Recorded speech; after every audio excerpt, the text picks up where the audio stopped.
How's it going, guys? I got another one of these post-narrated things because I figured I would try a new deck structure on this. This is deck and cover with the Accelgor. If you are not familiar with this, I think I only uploaded it once or twice. I will explain it as we go along. Why is my Sony Vegas isn't really showing me well what's going on the screen, or Fraps just isn't recording well anymore. I really can't tell. But if you can't read the cards, I do apologize. He's running some weird shaman pincer thing, which isn't really the... I don't know. I would definitely run a Mulga because free treat and whatnot, but I mean, he doesn't seem to be having a problem with energy in the first place. I would still definitely run a Mulga. Maybe he just runs a shaman, one shaman instead of an Mulga because he doesn't have an extra Mulga or whatever. I don't know. Maybe he just doesn't have Mulgas in general. I'm not even gonna bother. But this deck does run, it runs the Empoleon line, it runs the Accelgor line. I run 2 Mews in here. I used to run 4, but I had to squeak in the, well, I didn't have to, but it's really nice to squeak in Hypno and Virbank, so I tweaked around some stuff a little bit.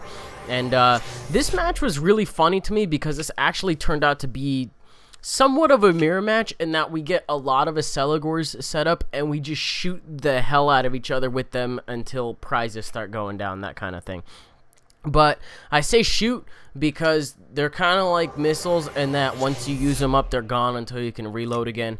They don't get knocked out, but you'll definitely see what happens to him in a little bit. For now, he just goes for Call for Family to get his bench loaded up with a bunch of Shelmets as well.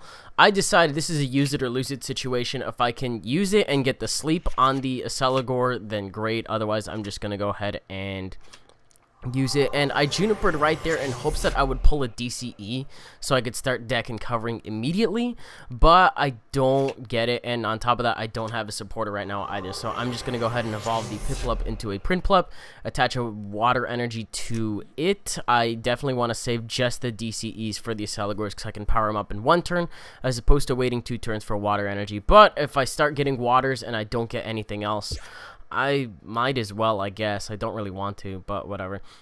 The one thing that I do kind of feel bad for him about is the fact that he's whiffing all the ethers just in order to try to accelerate grass energy. But the one thing I do not have any sympathy for him whatsoever is he gets a 10-card Colress. Now, Colress is definitely the card you want to be running in this deck because you want to load up the field in order to power up Empoleon's attack command, which does 10 damage for every Pokemon on the field, capping at 120. Since you have lots of Accelgors on the field to line them up one by one, it benefits well from there. Plus, you get residual damage going on in order to have Empoleon get some sure knockouts. Just because, although it does cap, it caps at 120, which is good. But that means the field has to be stocked. So more often than not, you're going to need some help there.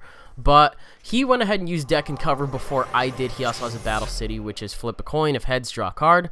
The one thing that I'm not appreciating here is that I didn't get to do it first. But going back to deck and cover, it's an attack where you shuffle Accelgor and all cards attached to it back into your deck. And the defending Pokemon is now paralyzed and poisoned. So he's running Ethers and Crushing Hammers and stuff in here. This is a fairly good play. He gets rid of the Crushing Hammer, or he gets rid of the energy on my Emolga, so I can't Call for Family and load up the bench with 1 more. But I do have a Mew in my hand. I'm hesitant as to whether or not I actually want to put it down because I don't have any DCEs for it to benefit from, and it's just deck and cover bait, that kind of thing. But I don't have anything I can do on this turn, so I'm just forced to pass. And he gets ahead with Battle City. It's right around this part where I'm like, man, why is your luck so good? And why is my luck not this good? Because, I mean, I got my Prinplup knocked out on the turn before I drew this Empoleon.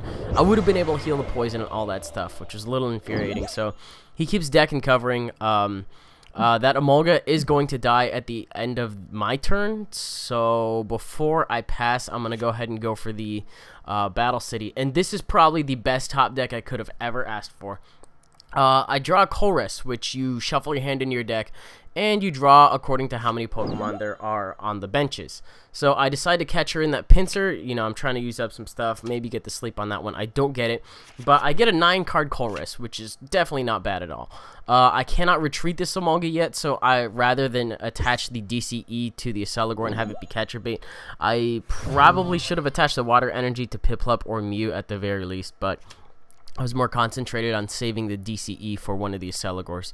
And even still, if he doesn't knock out the Accelgor, I actually probably want to get the Mew off the field as soon as possible. Otherwise, he's just going to go ahead and knock it out and take himself 2 prizes. I haven't really seen what else is going on here, but Mew's ability lets it copy any attack on the field as long as you have the energy for it. So, seeing as how he has a Shelmet with the DCE out, and that thing is kind of in progress of getting built up. I have 3 Accelgors I can copy. I'm just going to go for the Battle City. But I'm prepared to deck and cover at the end of the turn. I don't remember if I decide to level ball. I think I already super rotted the Prinplup back into my deck. So I should have, but this is once again probably just me banking on the candies. But I'm going to go into a Accelgor as the Shelmet dies. I'm trying to get rid of his DCE so he can't deck and cover as quickly. That way he'll have to load up his Shelmets manually with grass energy, as kind of like I don't want to with water. That's kind of the thing I'm trying to do with him.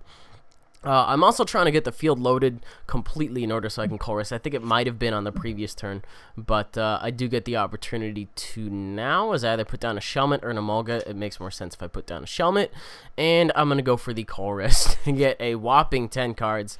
I did super odd the Prinplup back in there, as I mentioned a turn ago, so I'm just going to be getting that set up in the background. I have 2 DCEs, meaning I can deck and cover twice in a row, barring any ends or anything of the sort, but I want to get his Shelmets out of here, so we have some counter Accelgor warfare going on here. Before I end my turn, I'm just going to go ahead and evolve one of these Piplups and then just opt to deck and cover. 50 with an extra 10 at the end of the turn takes it out, and all of a sudden, look at that, the score evened up very quickly, just because I'm able to nip these Shelmets before they evolve. So he's going to promote a Shaman once again. This guy's running multiple stadiums. He's running Battle City. I believe it was either him or another guy that was running Sky Arrow. Or maybe he is running Sky Arrow. I really don't remember. Somebody I fought today had Battle City and Sky Arrow. Maybe it was just this guy that had Battle City. I'm probably just getting myself confused. But I'm using up my catchers on the Shelmets because, fuck it, they're the only, they're the only targets I want. I'm just going to go ahead and go for the Skyla, see what I can get myself.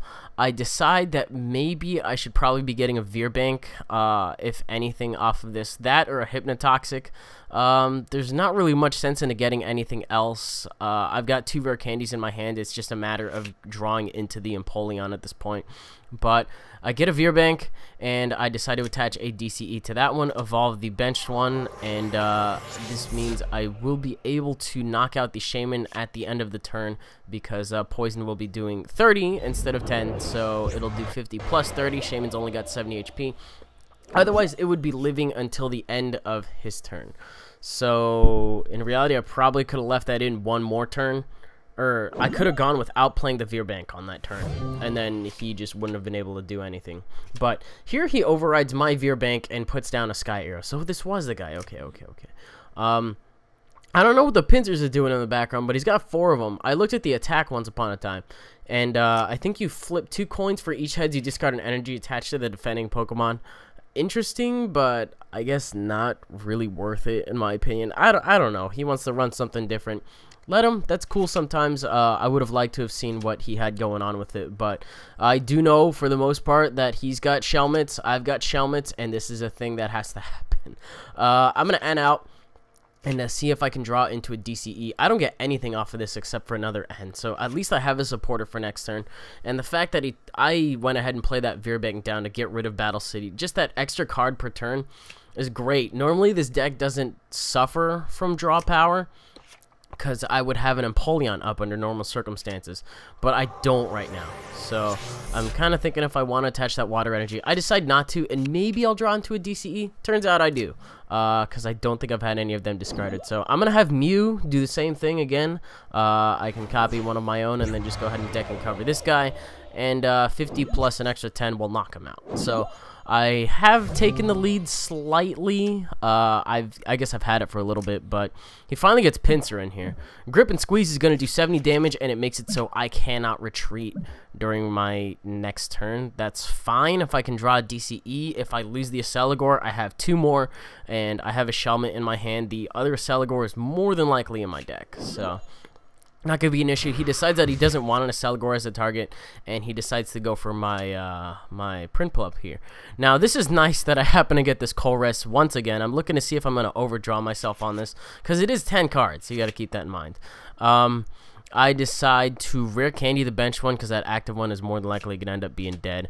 But I do have a water energy for it. I decided to do that because I want a safe promotion of Accelgor to the active. So I decided diving draw the Emolga. Not going to need it with this little cards in my deck at this point. It's not going to be a big issue.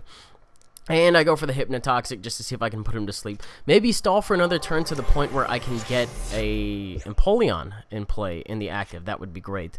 Turns out I just draw into another water energy, so I've got a really energy-heavy hand right now. I still don't know whether or not I want to do anything about this. I decided just attach a water, and then I think I maybe go for another Hypnotoxic to try to put him to sleep. Either way, it's going to thin out my deck a little. And then if I don't hit it, I don't hit it. That's fine. It's mainly just making my deck thinner to the point where I can just consistently get Shelmet, Accelgor, double colorless, and kind of go with that until he knocks stuff out. He goes for another 10-card Colress. 10-card Colress is beautiful. It's not like a consistent oak with like 6, and here we see that he has 2 battle cities and a sky arrow, which is a little bit unusual to me. The other thing I did see from earlier is that he did have crushing hammers. I don't want to set down a DCE until I have to use it in that turn. So he just ends up knocking that out. I decide to promote that Mew. That definitely lets him know that I have a double colorless in my hand, though. That's not a big thing to me. I decide, I'm going to go for Battle City to use his stadium before I end up doing anything. I don't think I put Virbank into play. I guess I'm just going to do a regular deck and cover. So it would have died anyway. So I'm going to save the Virbank for this last turn. Just in order to get the maximum amount of damage going on in this. Turns out one of my last prizes was a Piplup. He's got this thing in play.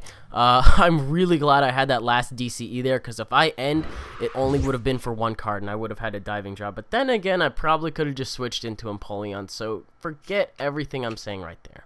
But I get to go for Virbank on that one, go for a DCE, and I really was having a lot of fun, so I was just gonna let him know good game, because that basically is the end of the game after I deck and cover. Pinsir having 80 HP, I will do 50 damage at deck and cover and 30 in between turns, and it's a quicker one. I don't understand what was going on with his end, but it was interesting for a bit there. He had the Accelgor going for a bit. I kind of did too, and then that was a thing. So I hope you guys enjoyed. If you did, you are welcome to leave a like, rating, comment, and subscribe, and do your thing. I'm probably going to tone down the length on these videos so it actually gives me the opportunity to go find good matches, as opposed to, I know you guys like my live reactions, but they generally don't make for very good games, especially with unfavorable matchups right now. I mean, 9 out of 10 decks I've been fighting is Darkrai, and it makes it harder to play against with some of the other decks I like to play, which are like tier 2, tier 3. Tier 4, if such a thing exists. I don't know where these tiers are written down, but the higher you go in tier, number-wise, the worse the decks get. So I like to play with some of the lower stuff just to have it be a little entertaining, because if we really want to watch tier 1 stuff, we can subscribe to the Top Cutter, that kind of thing. But that's what I got going on. I hope you guys enjoyed it, and I'll see you guys on the next one. Bye.